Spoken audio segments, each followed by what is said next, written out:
And what's up, y'all? What's up? What's up? Chef Quan, y'all. Like, share, subscribe.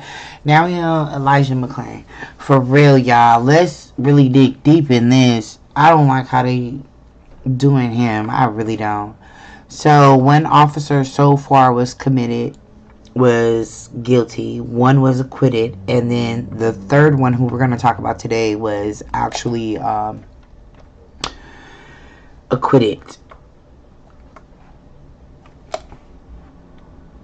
So we got one of them and two of them was let go. Basically, I want y'all to look at this first with the second officer.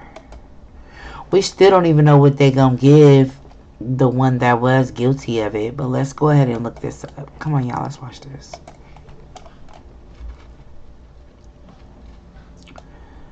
Let's watch this real quick.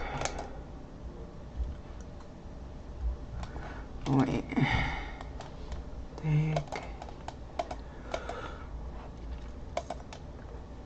Verdict in the death of Elijah McClain, officers stopping him as he walked home from a convenience store, one putting him in a chokehold, EMTs giving him ketamine.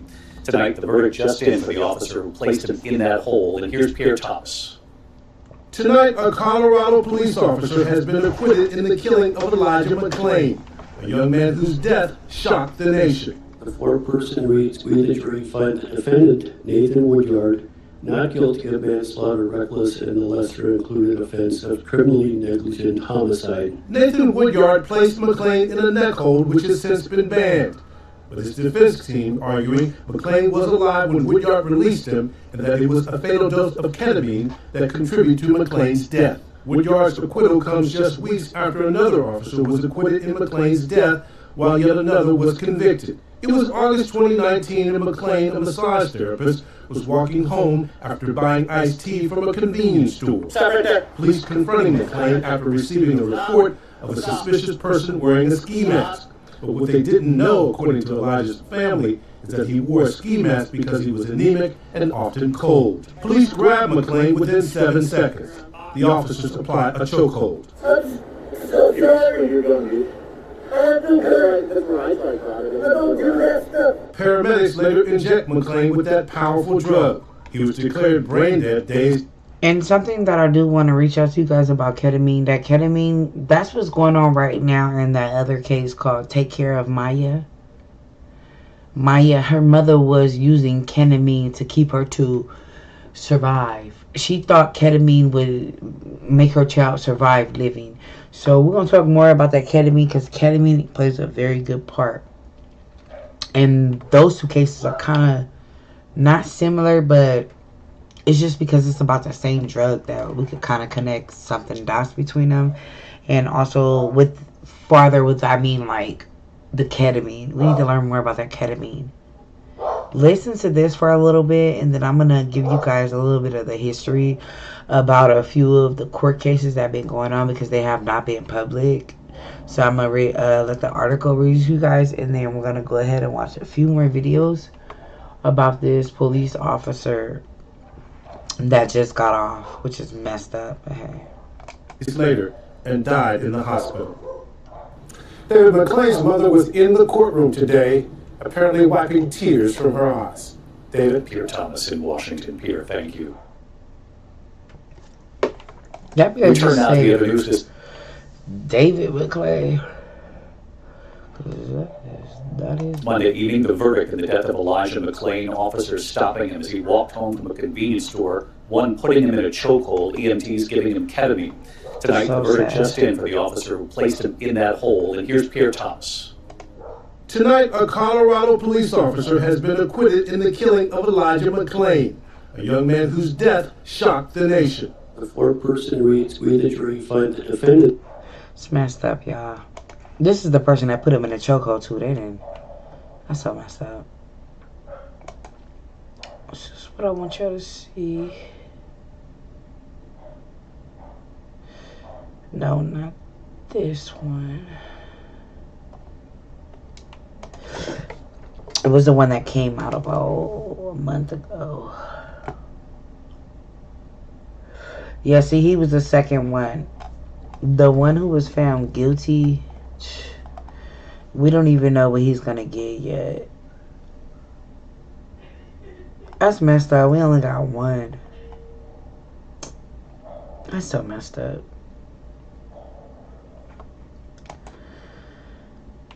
It's really messed up. I want to show you guys what I want to show you guys. I want to show you guys the timeline. But they're also going to put in the trial timeline for you guys also.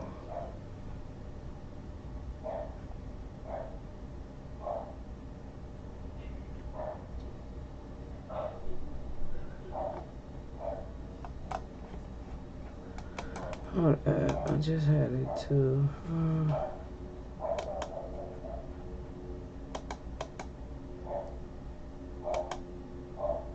Here we go. Oh, wait. It was another little news article. Let me see where it's at. Because it was another news article I wanted you guys to read.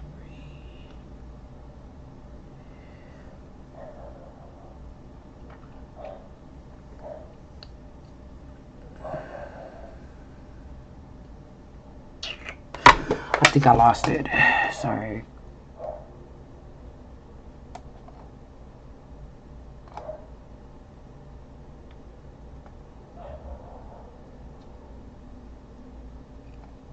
Then they said they feared death for their life. Talking about Elijah tried to grab for their gun. These people are crazy.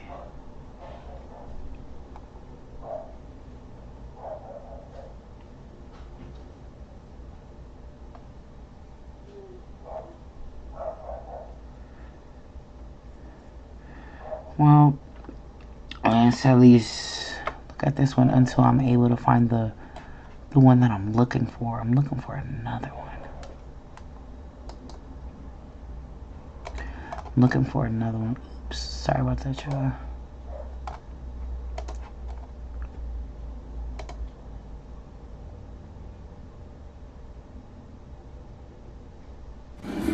The Serrano name has always been something we're proud of.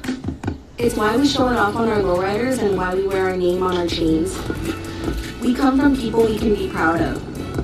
From SoCal to our family in Texas to back home in Jalisco. Seeing all the places I come from, I know if it's a Serrano, it's something to be proud of. I take it all with me, and I always will. Give the gift of family heritage with ancestry.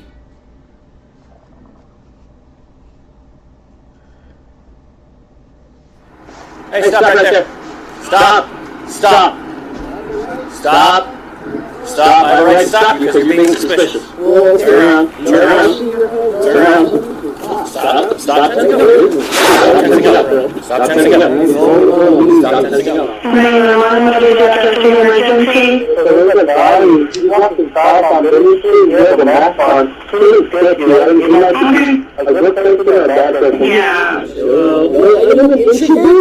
Please respect the boundaries that I am speaking. Stop. Stop. I'm going home. Relax. I'm going to leave. Yes.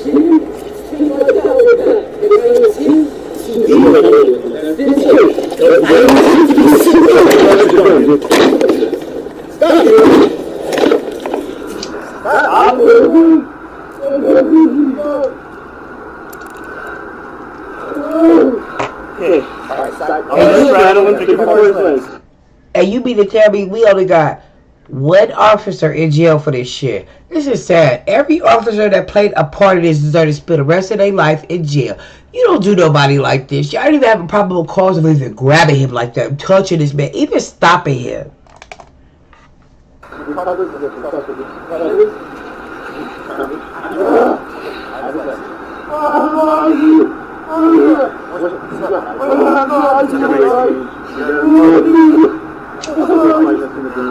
Elijah McClain!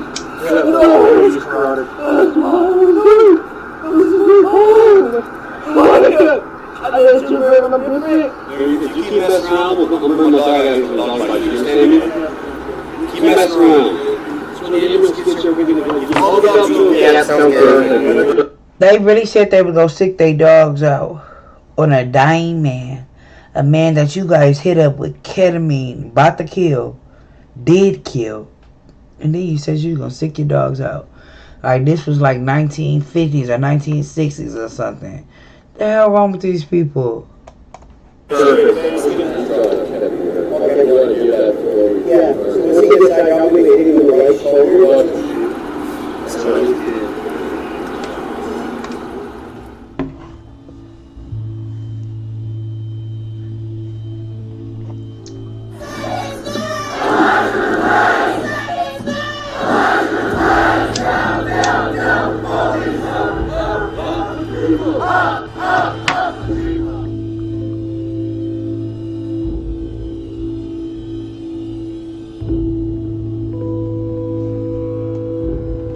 Guys, also got to think about it. Elijah McClain died in August of 2019. They didn't start marching for this young man until the next summer of 2020. Just like, guys, come on, y'all. We got to do better, man. We got to do better. We got to start fighting for our people no matter what.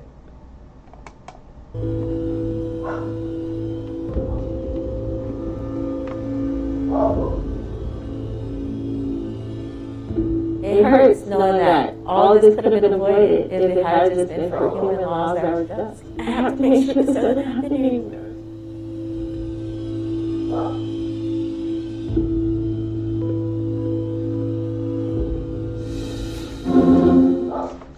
Yeah, that's that, y'all.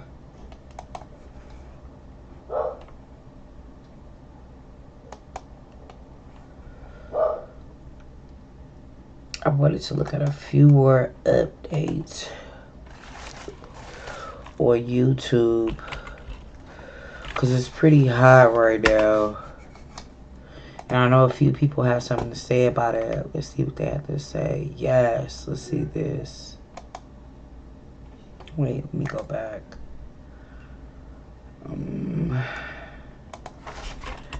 me see if the family spoke out.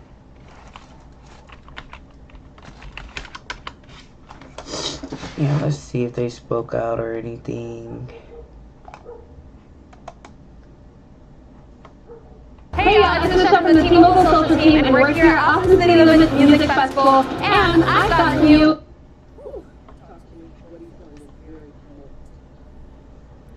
I'm disappointed, but it's to be expected because of how the first trial went. This is their pattern, this is their practice, and they are sticking to the way that they do things. Was this what you expected? Yes. You're super emotional in the courtroom where you needed to take a moment and you sat down, you stayed in the courtroom for a little longer. What was that about? Because I wanted to hit somebody, I wanted to kiss something, I wanted to take out my vengeance on one that murdered my son, because there is no accountability within the justice system, and today proved it once again. Yeah, that's that, y'all. You never do get to that level. Where does that amount of poise and grace come from? I'm not like them. I'm better than that. I believe in humanity. I believe in kindness, and that how we treat each other matters. Amen. Life matters. And nothing that they do or say is going to change the truth. My son was murdered by killer cops and their accomplices. And the system, the justice system, allows for them to continue with their crimes. Here's an interesting moment. The prosecutor talked to you and said, you know, all of those jurors, they acquitted Woodyard, but they know he was wrong. They know what happened was wrong. How does something like that settle on your spirit? They're just looking out for themselves. They don't know what's wrong, or else they would have done the right thing. To them, in their own experiences, how they reacted is how they normally react when a person of color is murdered by police officers. Moving forward, we've got one final trial, but it could be, you know, the big one. It looks like every expert we've heard through the first two trials have squarely placed Elijah's death on the paramedics, and finally they see their day in court. What do you expect from that? It's just unfortunate that the people that stopped my son, brutalized my son, tortured my son, get away with murder, and that they're passing on what they did to the medical professionals that still were supposed to do their job. Nobody did. So it's just unfortunate that they're placing the blame and passing the buck. You get split verdict, you get a not guilty, you get one more trial left to go. How do you keep going on? Can you handle this? Hooey. I can handle it because Elijah was chosen and I'm called to this position. So That's right, I Mama. allow them to She's change strong. how I feel about myself, about my son, or about my purpose, then they win. And they will never win with me. I keep going because I have to. This is not the final destination. This is not the end. There is still more to do. And they will face their final judgment one day. Final question, I'll let you go. Do you still have faith in the justice system? Hell no. I don't have faith in this system at all. Because it lets us down, not just people of color, it lets down everybody. They don't do the right thing. They always do the bare minimum. You know, if what happened to my son happened in a neighborhood surrounded by people of the same color as him, they all would have been found guilty. And it's just sad.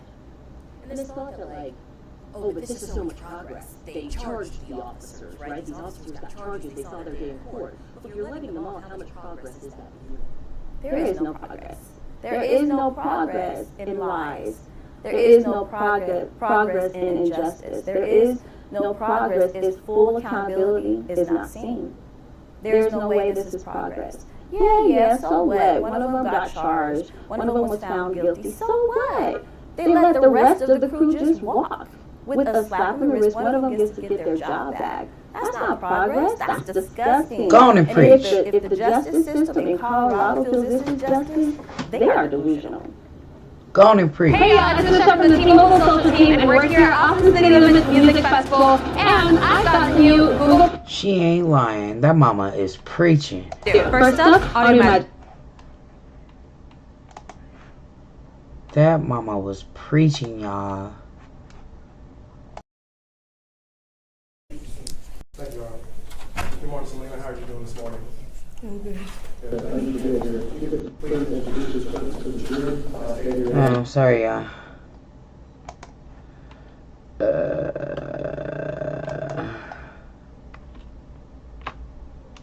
Let's watch a few more videos.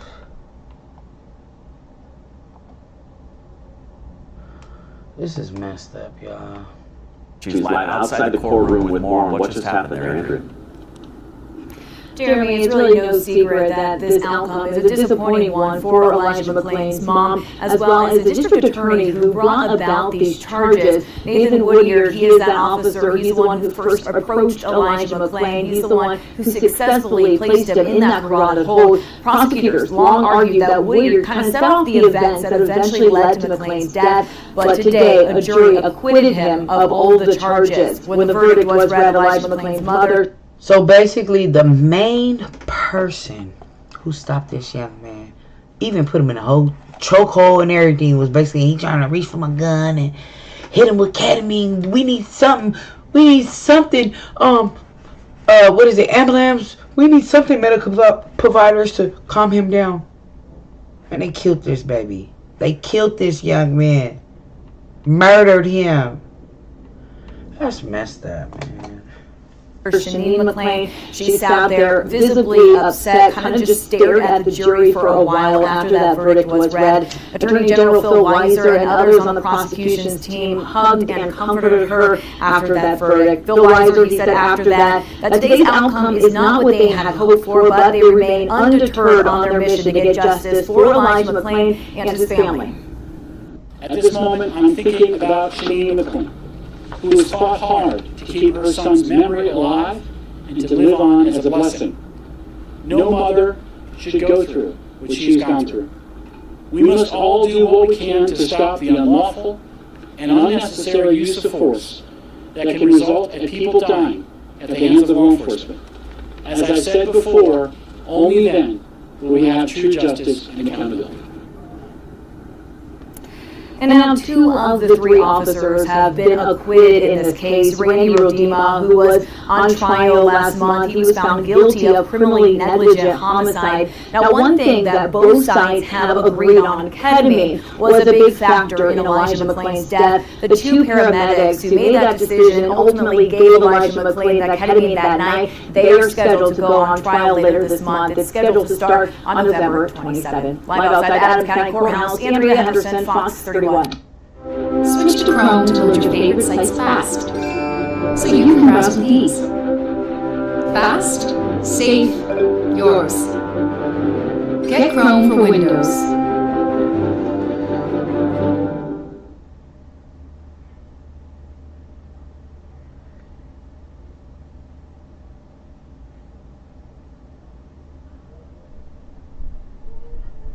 We start this Monday with the breaking news at 4 o'clock. Another acquittal in the death of Elijah McClain. 2 of the 3 Aurora police officers have been acquitted of charges related in the case. 9 News reporter Kevin Bond was in the courtroom as the verdict came in this afternoon for Nathan Woodard. Kevin? Tom and Kim, this jury deliberated for about 9 hours over 2 days before reaching this verdict. Officer Woodyard had faced a single count of reckless manslaughter, and the jury also had the option of convicting him of a lesser count, criminally negligent homicide. In the end, they acquitted him of both charges. Woodyard was the first officer to make contact with Elijah McClain on that night in August 2019. Colorado Attorney General Phil Weiser took this case to a statewide grand jury and was in court sitting with McClain's mother, Shaneen, when the verdict was read. Afterward, he said he stood by the decision to take these cases to trial. We must all do what we can to stop the unlawful and unnecessary use of force that can result in people dying at the hands of law enforcement. As I've said before, only then will we have true justice and accountability. Now, this was the second of 3 trials for first responders in this case. There are 2 paramedics who were also indicted by that statewide grand jury. They are scheduled to go on trial later this month. Tom and Kim? All right, Kevin, we'll have much more from the courtroom coming up in just a bit, but as Kevin was alluding to also in the courtroom today, of course, as that verdict was being read, the family of Elijah McClain, including Elijah's mother, Shaneen. And 9 News anchor Alexander Lewis joins us with more on that. Alex, we want to hear more about what she had to say. Yeah. Hey guys, it was a tough day. I don't know how else to characterize it other than that. Yeah, we already seen that. Let me see. Just a tough day for her. Let's keep praying for the family, please, you guys. Please, please, please. Keep praying for this family. Please keep praying. This is a sad situation. It's not right. Let's look at this one.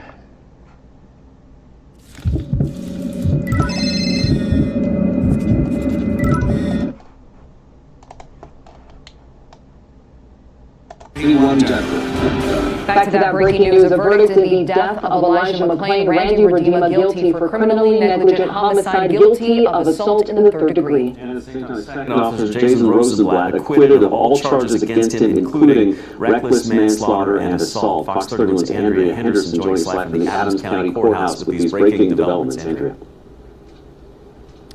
Yeah, you guys, getting into that verdict read just after around 4:45, and really an emotional day here in court for a lot of people, especially Elijah McClain's mom. Sitting in court, having to watch that moment 4 years ago over and over, and finally getting a little bit of peace from this. AG Attorney General Phil Weiser, he stood outside the courthouse moments ago. He called her resilient and said that this is really a time for the community to start healing.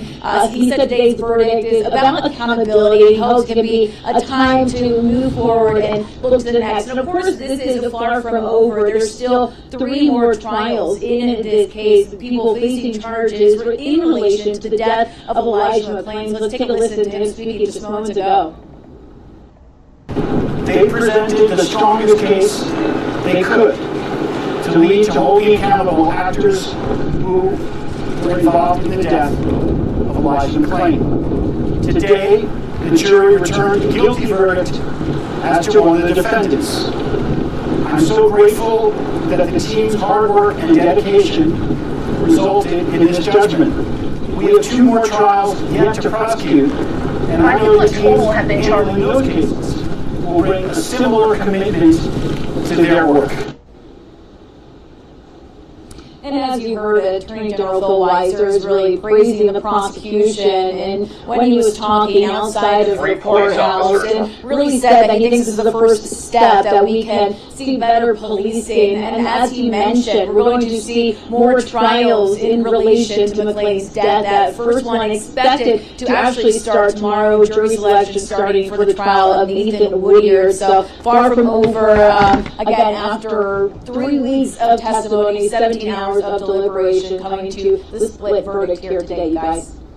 All right, Andrea, thank you very much. And staying on this breaking news, we just received a statement from the fire chief for the Aurora Fire Rescue, Alec Otten, regarding today's verdict in the first of 3 trials related, of course, to the Elijah McClain case. It says, until all of the trials related to the death of Elijah McClain are ruled, Aurora Fire Rescue owes it to all of the defendants to withhold or comment about individual case outcomes to ensure that we do not compromise their right to a fair trial. Additionally, the court has precluded the city and our department from commenting on the facts and circumstances of the incident. They basically trying to say, like, the people who were witnesses at the case are inside the courtroom. They cannot do any interviews. They cannot tell what happened. They cannot tell their story to people. You know, that's basically what they're saying. While these proceedings are pending, we respect the rule of law and the outcomes of these cases. And what we will share at this time is our thoughts and prayers go out to everyone impacted by this event. The stress they have suffered over the past 4 years as they seek healing and closure is unimaginable. We also want Aurora residents to know that we remain focused on our responsibilities to provide exceptional service in protecting the community, loved ones, and property during emergency situations. Of course, we're going to stay on top of this breaking news. A verdict reached for the Elijah McClain case. One of the officers found guilty in... Crazy, y'all. I want y'all to see something real quick. See this right here, man. I wish for the amazing new iPhone 15 Pro. Do you mean this one? I'm gonna show you something real quick. 'Cause I want you guys to see. They were doing a chokehold move. Like they basically were trying to act like one of them were Elijah, and they were doing a chokehold move, like, yeah, laughing, you know, mocking Elijah, like, oh, we killed him, you know. I want you guys to see this, like look at this type of stuff. Look at this. Oh, hold on, sorry, y'all. Has resigned over selfies taken near the memorial site. 3 police officers were fired, and 1 more has resigned over selfies taken near the memorial site for Elijah McClain, including one that appears to show a reenactment of the chokehold used on McClain before his death. ABC's Clayton Sandell joins us from Aurora, Colorado, with the outrage from McClain's family. Clayton, good morning. And good morning, Whit. They are cleaning up here from a protest overnight. Protesters marched to this Aurora police station behind me here demanding justice for Elijah McClain. But this morning, the Aurora Police Department finds itself in the middle of a brand new public relations disaster. Hundreds of protesters demanding justice for Elijah McClain taking to the streets of Aurora, Colorado overnight.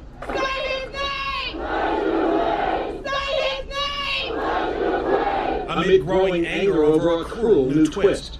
This photo, they are actually reenacting. Is this a good down? Yeah, they're actually reenacting a karate control hold. 3 officers in selfies, smiling and simulating the chokehold used on Elijah McClain 2 months after the 23-year-old massage therapist and violinist died after a confrontation with other officers. The police union says the chief rushed to judgment. Erica Marrero and Kyle Dietrich were fired. Officer Jaron Jones resigned. It's reprehensible, and this lady did what she was supposed to do. What she was supposed to do. Thank you. Thank you so much, and thank you for what you have. The services you have put in for your community. We really appreciate that. Thank you so much. Not a lot of people around here like that. Man, she could see through the blue line. She knew what they was doing. Come on now. She ain't stupid. That's why she fired them. And thank you for that. That's why we no longer work here. Stop. I have a right to stop you because you're being suspicious. Last August, a 911 caller reported a suspicious man in a ski mask. McClain's family says he wore it because of a blood condition that made him feel cold. Stop. Relax. Officers used a carotid chokehold to subdue McClain as he pleaded for his life. I wasn't trying to do that. I just said I got really drunk because... Police say McClain tried to grab Officer Jason Rosenblatt's gun. When Rosenblatt later received this picture in a text message, he replied, "Ha ha." He was also fired. There was absolutely nothing funny about this. A paramedic injected McClain with a heavy sedative, 2 heart attacks, and 3 days later, he died, having committed no crime. All of the officers who are involved should be fired, and they should be fired and not able to be hired in any other department where they will continue to kill. Now, the officers that confronted McClain last summer were cleared by the local VA, but now the Colorado Attorney General has opened a new investigation. The FBI and the Department of Justice both say they're looking into the case for possible civil rights violations. Eva? Clayton's handout for us, thank you. Well, hey there, GMA fans, Rob. Yeah, let me show you guys this other video. I really don't like how they did this family. It was so wrong. Let's look at the verdict. Opera GX. Trying to play a game while you're watching your favorite YouTuber I just want outside, to hear the judge say it. Makes me feel a little better, but I haven't seen the video where the judge says it. So let's go ahead and watch this. Sorry, guys.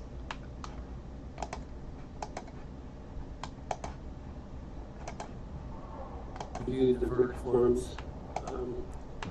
Presumably signed by the foreperson. The first jury verdict, 21 CR 2782, people of the state of Colorado. We, the jury, find the defendant, Randy Rodima, guilty of criminally negligent homicide. Second verdict form, 21 CR 2782, jury verdict form, the charge of assault in the second degree. We, the jury, find the defendant, Randy Rodima, guilty of assault in the third degree.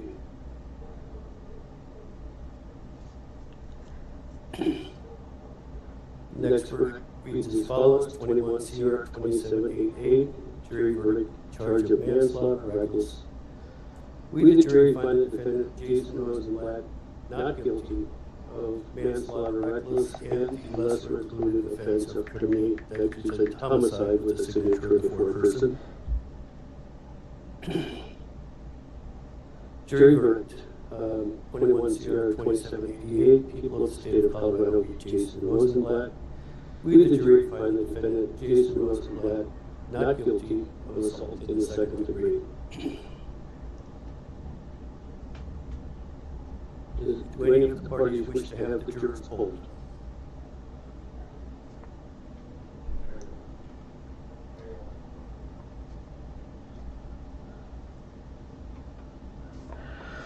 It's August 24, 2019 in Aurora, Colorado. It's crazy, y'all. Let's go ahead and take y'all back to the timeline. Let me remind y'all about what happened. While they're getting off, let me remind y'all about what happened. A security camera picks up 23-year-old Elijah McClain at this Shell gas station buying soft drinks and wearing a face mask. His family lawyer told NBC News he was in the habit of wearing this mask. After paying for his items, he turns around and bows to the man behind him in line. His family told NBC News this was his signature gratitude bow. At 10:30 p.m., a man calls 911. Yeah, the mask on. Please get you. A good person or a bad person? Yeah. So, mask on. Okay. Were any weapons involved or mentioned? No. Okay, what color is the mask or what does it look like? Black. Black mask? He's like a... Is it like a ski mask or what type of mask is it? Yeah, like a ski mask.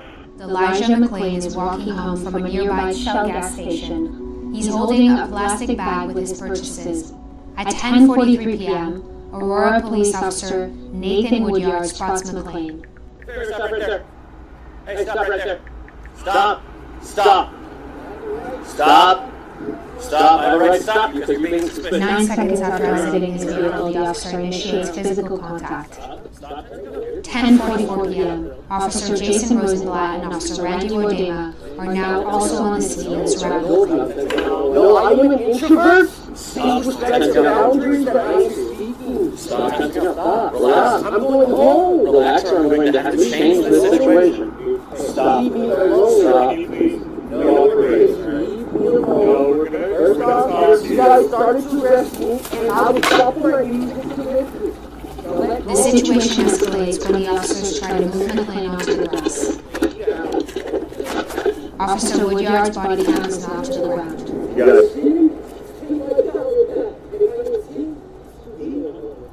Officer Wodema says this. It's unclear from the body cameras whether or not McClain reached for an officer's weapon. All 3 officers wrestle McClain to the ground.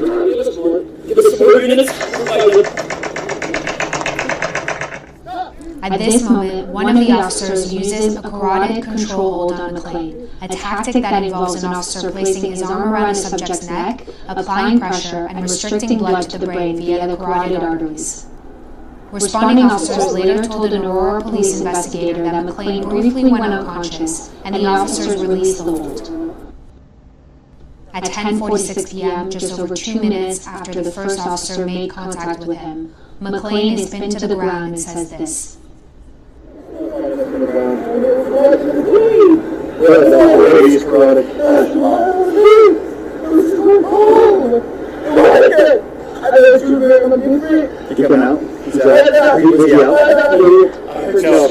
Yeah, I'm gonna go ahead and stop it right here, y'all, because I do not like watching that video over and over and over again. It really crushes my soul. I really don't like it. I want to... This is what we're about to do right now, y'all. I want to show y'all a little bit of the history on ketamine. But first, we gotta know what ketamine is. Let's learn what it is first, guys. Got a few videos for you guys to watch. Then we're gonna move forward. So I'm gonna go ahead and play these videos, guys. Then we're gonna know what ketamine is first, and then we're gonna go from there.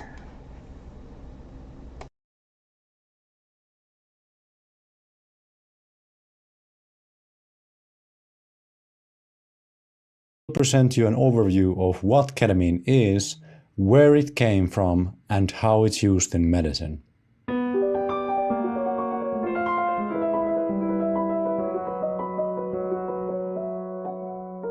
Welcome to my channel. My name is Samuel Kohtala. I'm a pharmacist and a neuroscientist with a passion for both brains and drugs. For the past 5 years or so, I've been studying the molecular mechanisms of various anesthetic drugs, including ketamine, with a particular interest in how these different drugs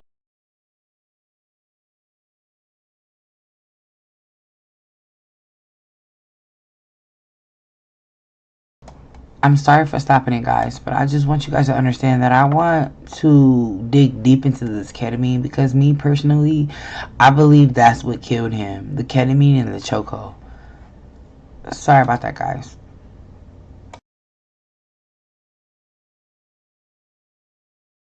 drugs may modulate neuronal plasticity and how these effects could be used to treat psychiatric disorders.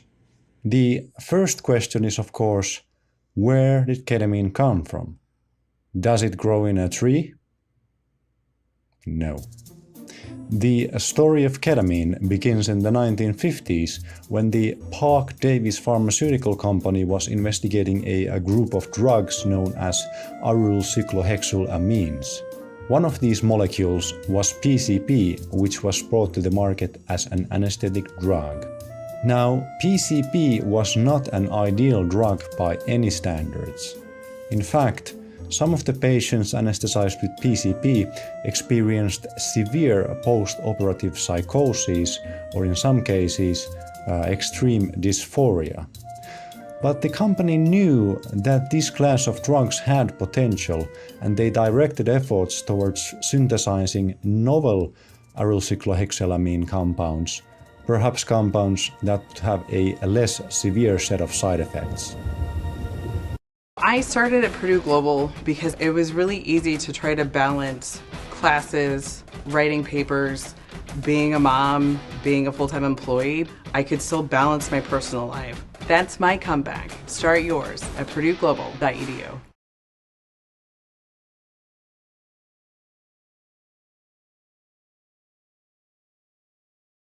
Google Fi Wireless is making it simple and risk-free to see if it's right for you. Get our free 7-day trial. It works alongside your current plan, so you can test our coverage at home, at work, or anywhere you need to stay connected.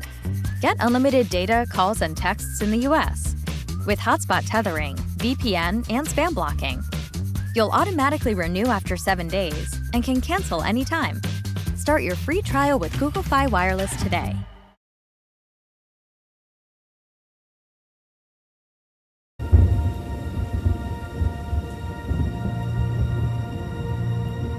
It was a dark and stormy night, 1962 Anno Domini, when Professor Calvin Lee Stevens witnessed a white crystalline solid emerge in the bottom of an Erlenmeyer bulb. The solid was referred to as CI581, but it became later known as ketamine. Now, ketamine was studied in the preclinical context where it was found to be a suitable candidate for further research. Reportedly, the first human being received ketamine on August 3, 1964. These human trials were led by Dr. Edward Domino. Some sources suggest that the first subjects to receive ketamine were prisoners. The results of these studies were remarkable. Ketamine was found to be a safe and effective anesthetic, and the incidence of side effects was much less than that of PCP. However, most subjects still described strange behaviors like a feeling of being detached from one's sensory perception, a feeling of floating in outer space, or not being able to feel their arms and legs. When the results from these ketamine studies were about to be published, the researchers didn't really know how to describe these dreamy experiences ketamine tend to induce. Ultimately, it was Ed Domino's wife who coined the term dissociative anesthetic. Following the completion of these clinical trials, ketamine reached the market relatively fast and ultimately replaced PCP.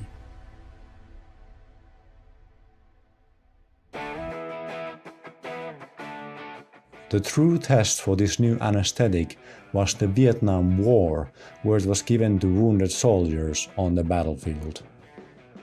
Now, ketamine is a good drug for battlefield conditions because it has a wide safety profile and it can be given as an intramuscular injection.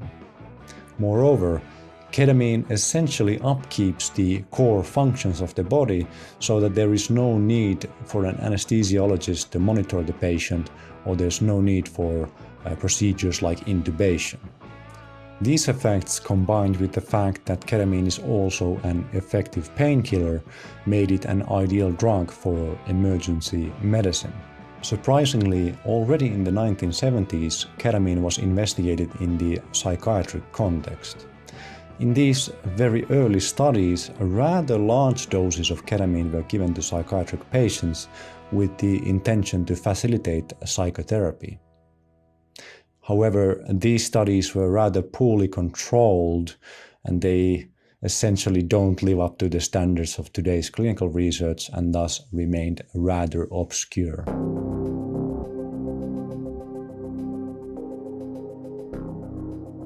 Now, in the 1980s, ketamine was shown to act through the blockade of N-metyl D-aspartate or NMDA receptors. These receptors are the key components of glutamatergic neurotransmission along with the AMPA and kainate receptors. At that time, there were also concerns over ketamine's neurotoxicity due to the work of John Olney and colleagues. They demonstrated that high doses of ketamine could produce so-called Olney's lesions in the brains of rodents. There is no evidence that the currently used doses of ketamine in clinical medicine would result in neurotoxicity. However, very high doses of ketamine abused either daily or weekly over the period of months or years have been shown to induce cognitive impairment and also cortical atrophy. Opera GX is the best browser in the entire world. I've said that a million. As the glutamatergic system became a point of interest for those studying schizophrenia, ketamine and other NMDA receptor antagonists were used to model some of the symptoms of schizophrenia, and this work is still actively ongoing. As ketamine use in anesthesia became more and more common, researchers also started to investigate the use of ketamine in treating, for example, chronic pain and psychiatric disorders. In the year 2000, the study by Berman and colleagues was the first to demonstrate the rapid antidepressant effects of ketamine. This was the first randomized controlled clinical trial of ketamine for the treatment of depression. In this study, ketamine was given at a dose of 0.5 milligrams per kilogram over a 40-minute infusion. Many similar studies followed, and collectively the results demonstrated ketamine to be an effective rapid-acting antidepressant drug which could also ameliorate depression in treatment-resistant patients. These are patients who have tried several conventional antidepressant drugs but still remain without significant benefit. So, in this sense, ketamine was truly a revolutionary new treatment. But what does rapid acting really mean in this context? Based on my knowledge of the literature and also my discussions with some of the clinical researchers, I've come to the impression that the effects of ketamine typically already begin within the infusion. These effects then become more prominent in the following hours and typically reach a peak around 24 hours after the treatment. This is remarkably